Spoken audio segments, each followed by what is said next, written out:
கொன்றா நோய், கொரோனா நோய் நான் தான் முதல்ல சொன்னேன், உணர்ந்தீங்களா?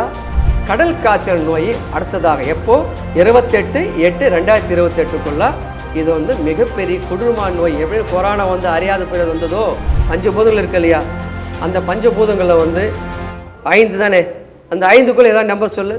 3. என்ன சொன்னாரு? இதை பார். கொரோனான்ற நோய்க்கு தாயகம் தமிழ்நாடு, மகாபலிபுரம்.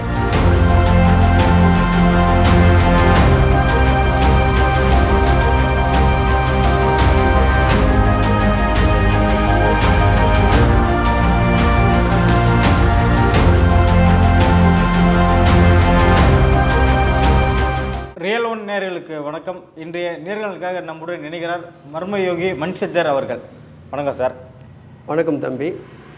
ரியல் ஒன் சேனலுக்கு காலை நல்வாழ்த்துடன் மர்மயோகி மன்சித்தர் வடபழனி. இப்போ கடல் ஃபீவரை பற்றி சொல்லிட்டு இருக்கீங்க இல்லையா? கடல் ஃபீவர்றது எப்போ வரும், எதனால் இந்த கடல் ஃபீவர் வரப்போகுது? கடல் காய்ச்சல் நோய் அடுத்ததாக எப்போ 28/8/2028 இது வந்து மிகப்பெரிய கொடூரமான நோய். எப்படி கொரோனா வந்து அறியாத பேர் வந்ததோ அது போன்ற நிலையில் இந்த கடல் காய்ச்சல் நோய் தாக்கக்கூடும். கடல் காய்ச்சல் எப்படி தோன்றும் அப்படின்றால், எரிமலை, அதாவது எரிக்கற்கள் இல்லையா, அது பல, அதாவது சுத்தல், அங்கேருந்து வரும்போது எல்லாம் வேகத்தில் வரும். உங்களுக்கு வரும்போது பெரண்டல், உருண்டல், சுத்தல் 3. நீங்கள் தமிழ் இங்கிலீஷில் சொல்லுவீங்க எலக்ட்ரான், நியூட்ரான், புரோட்டான் சொல்கிறீங்க. அது அந்த காலம் சொல்லி முடிச்சுட்டாங்க.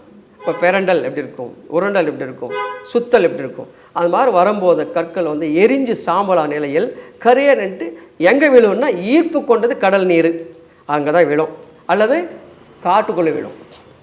இப்போ கடல் என்ற நிலை ஏற்பட்டால் அந்த ஒரு கல், ஒரு பிடிக்கல், அதாவது ஒரு சொட்டு மருந்து 40 லட்சம் பேர் கொள்ளக்கூடிய விஷத்தனம் மாறும். அந்த கல் வந்து கடலுக்குள்ளே விழுந்துச்சுன்னா, கடலில் இருக்கக்கூடிய உப்பு நீர், அந்த கல் இருக்கக்கூடிய கந்தகம், இங்கிலீஷில் சொல்லுவீங்க, அந்த எரிக்கல்லோட இது எரிபொருள் தானே, பாஸ்பரஸ்.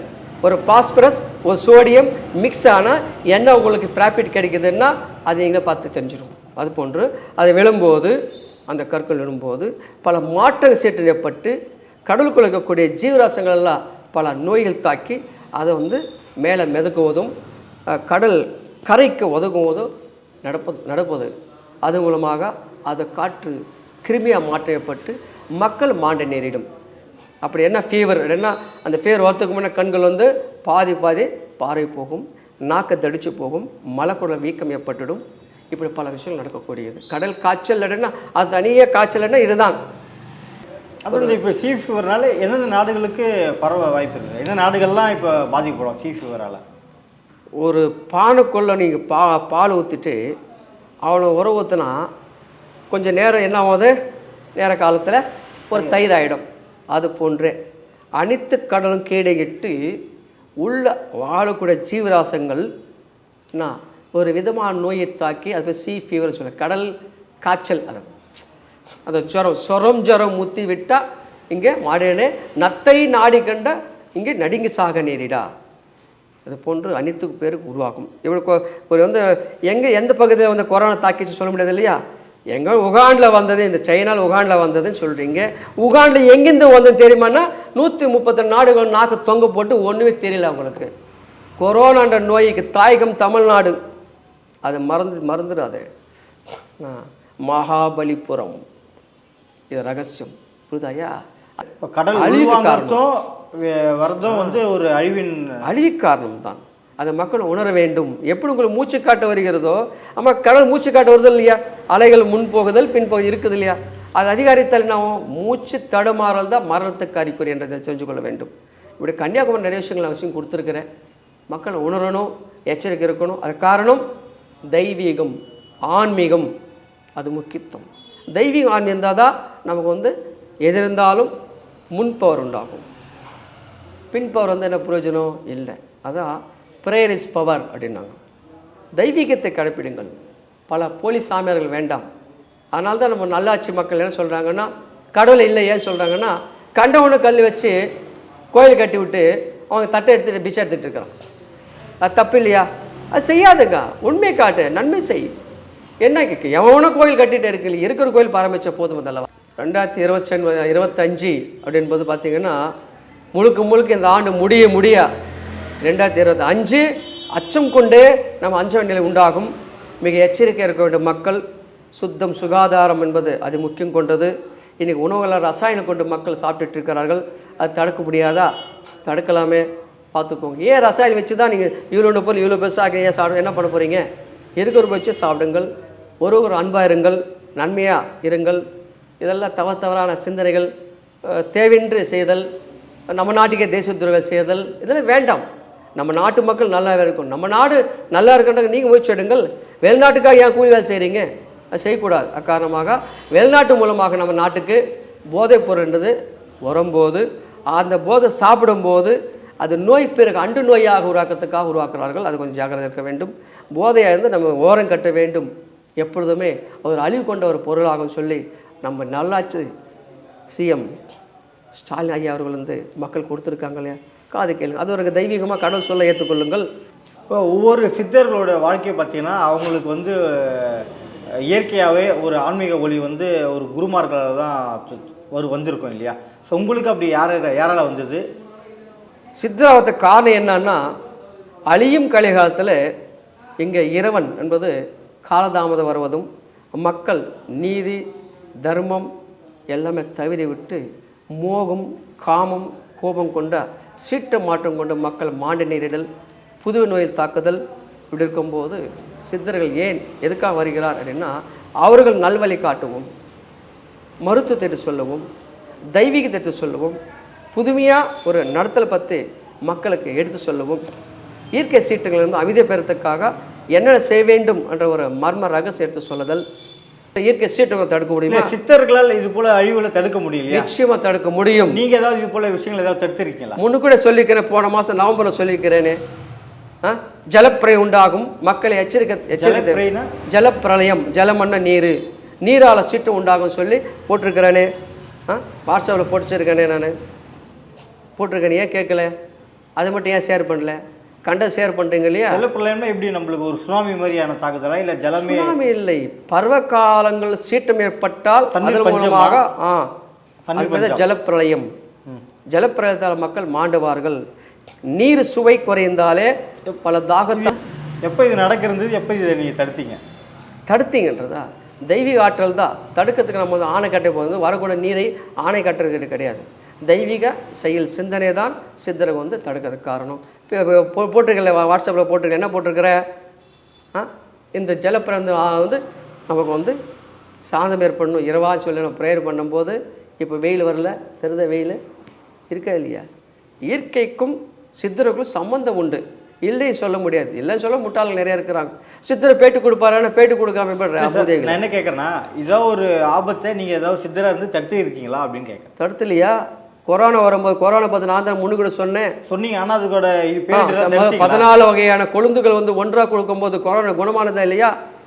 அனந்த கிருஷ்ணவன் சீடன் கிட்ட கொடுத்துருக்கா அல்லவா? இப்போ இனிமேட்டு வரது ஏதாவது பண்ணிட்டு அதை தடுக்க முடியுமா? தடுக்க முடியும். அது காரணம் பொதுமக்கள் வந்து சித்தரை கொடுத்த ஒவ்வொரு சிந்தனையும் செயல்களையும் எப்பொழுதுமே அந்த மருத்துவத்தையும் மருந்து கொண்டாமே ஒரு பகுதியை கட்டி ஓர வச்சு கொள்ளணும். எல்லாம் வந்து வெளிநாட்டு இது கொண்டு வெளிநாட்டுமே சாப்பிட்றீங்க. ஒரு விஷயம் இப்போ இனிமேல் ஒரு அசம்பாவிதம் நடக்க போகுதுன்னா அதை சித்தராக உங்களால் தடுக்க முடியுமா? தடுக்க முடியும். என்ன அசம்பாவிதம் வரப்போது, எதை நீங்கள் தடுக்கிறதுக்கு முயற்சி பண்ணிட்டு இருக்கீங்க இப்போதைக்கு? இப்போ கடல் காய்ச்சல் நோய் வந்து உலகத்தை வந்து மிக கொடுமையாக தாக்க போகுது. அந்த கொடுமையை விடைபெறத்துக்காக தான் எல்லா மக்களும் ப்ரேயர் பண்ணுங்கடா. Prayer is power. பக்தி தான் சக்தி, சக்திக்கு தான் நம்ம வந்து சில சீட்டுகள் மாற்றம் கொண்டு வர முடியும். அதுக்கு ஒரு வடிவம் தான் சக்தி லிங்கம் வச்சுருக்கிற. இது வணங்குங்கடா, வணங்க நிச்சா தீரும். இது வணங்க சரியாயிடுமா அப்படின்னா, ஒரு ஆண் பெண் ஈடுபட்டால் இன்பம் வந்துடுமா? ஒரு ஆண் பெண் வந்து போகாமல் தான் இன்பம் வந்து தடையாது. புரியுதா? என்ன தெரியுதா? இந்த செய்தாதா சிவமயம், செய்யாதவனுக்கு யமபயம். அந்த காலத்தில் சொன்ன விஷயங்கள் எல்லாமே இங்கே சித்தரை கொடுத்தது தான். நவகரம் கண்டுபிடிச்சி யாரோவா? அந்த காலத்தை கண்டுபிடிச்சாங்க இல்லையா? அப்போ சித்தரை கண்டுபிடிக்காமல் எப்படி அவன் ரெக்க வந்ததா? எப்படி கண்டுபிடிச்சாங்க? ஒரு ஃப்ளைட்டில் போனாங்களா? எப்படி போனாங்க சித்தர்கள்? எப்படி நவகரங்கள் கண்டுபிடிச்சாங்க இல்லையா? அந்த சீட்டங்கள் வந்து சீற்ற அலைகள் வந்து அமைதி பெறத்துக்காக சித்தர்கள் எப்பவுமே அவங்க தெய்வீக ஆட்ட சக்தி மூலம் நிச்சயமாக தடுக்க முடியும். இப்போ திருவண்ணாமலையில் பார்த்தீங்கன்னா நீங்கள் ஒரு காலத்தில் பறந்ததாக ஒரு தகவல் நியூஸில் வந்தது இல்லையா? அதனால உங்களுக்கு பறக்கும் சித்தர்னே ஒரு பேர். இந்த பறக்கும் பவர் எங்கேருந்து வந்தது, எப்படி வந்தது உங்களுக்கு? இதுக்கு பேர் வந்து ககன மார்க்கம், குளிக்கை ரகசியம் சொல்வார்கள். 2012 நடந்த இந்த சம்பவம் நான் கொஞ்சம் கொஞ்சமாக மக்கள் வந்து நாடி வந்தாங்க. அப்போ இந்த ஜடா கிடெல்லாம் தூக்கி போட்டு மனிதரோட நம்ம சேர்ந்து வாழணும் அல்லவா? மக்களும் சேர்ந்து மக்களை வாழ்ந்தால் தானே நல்வழி காட்ட முடியும். சித்தரமான காட்சி கொடுக்குறது எங்களுக்கு எல்லாமே. ஆக 2012 அந்த சம்பவத்தை 2011 பேட்டி எடுத்தார்கள். அது ஒரு 5-6 வருஷம் போட்டாங்க. மக்கள் மகிழ்ச்சியாக பார்த்தாங்க. அந்த பவர் எப்படி வந்தது? எந்த குரு மூலியமாக உங்களுக்கு வந்தது? உடலுக்கு ஒரு சக்தி வருது அல்லவா? அது எது மூலம் வரும்போது ஒரு உணவு ரீதியாக அல்லவா? அந்த உணவு அந்த சக்தி எங்கேருந்து வருது? ஒரு இயற்கையோட சீற்றம் மாற்றம் அது மூலமாக உருவாகும். ஒரு சீற்றம் தான் ஒரு மாற்றம் சீற்றம். அது மாதிரி பஞ்சபூதங்களோட ஆட்ட சக்தியை பெற்றால் ககனமாகத்தை எல்லாம் நம்ம வந்து வெற்றி பெற முடியும். அதை ஈஸியாக ஒரு சுலபமான ஒரு விஷயம் அல்ல. புரியுதாயா? சித்தரிடம் வந்து அடக்கொடுக்கமாக இருக்க வேண்டும், அகங்காரத்தை ஓரங்கட்ட வேண்டும். அந்த நிலை புரிய வேண்டும் என்றால் எங்கே சீடனாக நம்ம வந்து சுத்தமாக சித்தனாக இருக்க வேண்டும். அப்போ தான் செயல்படுத்த முடியும். ககன மார்க்கம், குளிக்கை மார்க்கம். நம்மளுக்கு ஒரு விஷயம் நம்மளுக்கு கொடுக்குறாங்க அப்படின்னு கடவுள் கிட்டேருந்து வருதுன்னா அது மக்கள் நல்லது செய்யணும் தானே. இப்போ பறக்கும் பவர் ஒன்று கிடைக்கும், அதை வச்சு நீங்கள் ஏதாவது ஒரு நல்லது பண்ணியிருக்கணும் இல்லையா? நல்லா செஞ்சுட்டு இருக்கிற இதுவும் செஞ்சுட்டு இருக்கிற 28-27 ஆண்டுகளா பௌர்ணமி வட்டவலம் முருகன் முன்பக்கம் நடத்திட்டு இருக்கல. இப்பயும் அந்த பவர் உங்ககிட்ட இருக்குது, பறக்கும் பவர் இருந்துட்டு தான் இருக்குது. ஆமாம். அது எப்போல்லாம் நிகழ்த்துவீங்க சார்? இப்போ பௌர்ணமி வட்டவலம் பண்ணுறீங்களா, அந்த டைமில் இங்கே வர்றவங்க நடத்துவீங்களா, இல்லை மறுபடியும் நீங்கள் திருவண்ணாமலை போகும்போது அங்கே படுறதுக்கான வாய்ப்பு ஏதாவது இருக்குமா? பறந்து போகிறது முக்கியம் இல்லை, அதில் சித்து செய்து முடிச்சிட்டேன். புரியுதாயா? அது பறந்தது ஒரு ககனமாக சம்பவங்கள். மறுபடியும் பறக்கிறது சித்தரோட நிலை, அவங்க மனம் எப்படின்ற மாதிரி தான். பஞ்சபூதங்கள் இருக்கு இல்லையா? அந்த பஞ்சபூதங்களில் வந்து 5 தானே. அந்த 5க்குள்ள ஏதாவது நம்பர் சொல்லு. 3. என்ன சொன்னார்? அப்போ நீ சொல்கிறது 3 எழுதியிருக்க, பேன் எடுத்து எழுதுனாலவா? இதை பார், எழுதியிருக்கேனா தம்பி? நீங்கள் சொல்ல தம்பி, அந்த 5க்குள்ள நம்பர்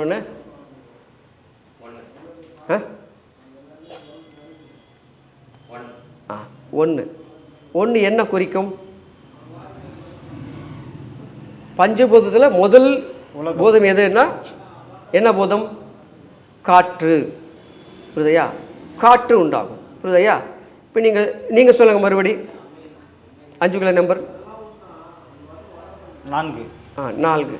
இப்போ 1 4 5. இப்போ பஞ்ச ஒற்றும் கொண்டது தானே ஒரு பொருள். பஞ்சபூதம் ஒற்றும் கொண்டு உடலுக்கு இயக்கம் செய்தாதான் உயிர் இயங்கும். பஞ்சபூதம் ஏதாவது ஒரு பூதம் வந்து டேமேஜ் ஆனால், அது வந்து பிரச்சனைப்பட்டால் உயிர் தாங்காது. புரியுதாயா? இந்த பஞ்சபூதம் 1 3ன்னா செவ்வாய் வருது. செவ்வாய் மூலமாக ஒரு செந்நீர் கேட்டு இருக்கும். நீ போய் டாக்டரை செக் பண்ணிக்கோ. புரியுதாயா? நாளைக்கு செக் பண்ணிக்கோ. அடிக்கடி தலை பாரம் ஏற்படுவதும் ரத்தத்துக்குள்ளே பித்து உண்டாகிறது உண்டாலே செந்நீர் கேடுகள் செவ்வாய் உனக்கு கேடு. சூரியன் வீரும் கேடு மனக்கோலை கோளாறு கொண்டு உஷ்ணமண்டலம் உனக்கு வந்து தீரு கெட்டு கெடும். பல கருத்துக்களை இப்போ மிக்க நன்றி. நன்றி.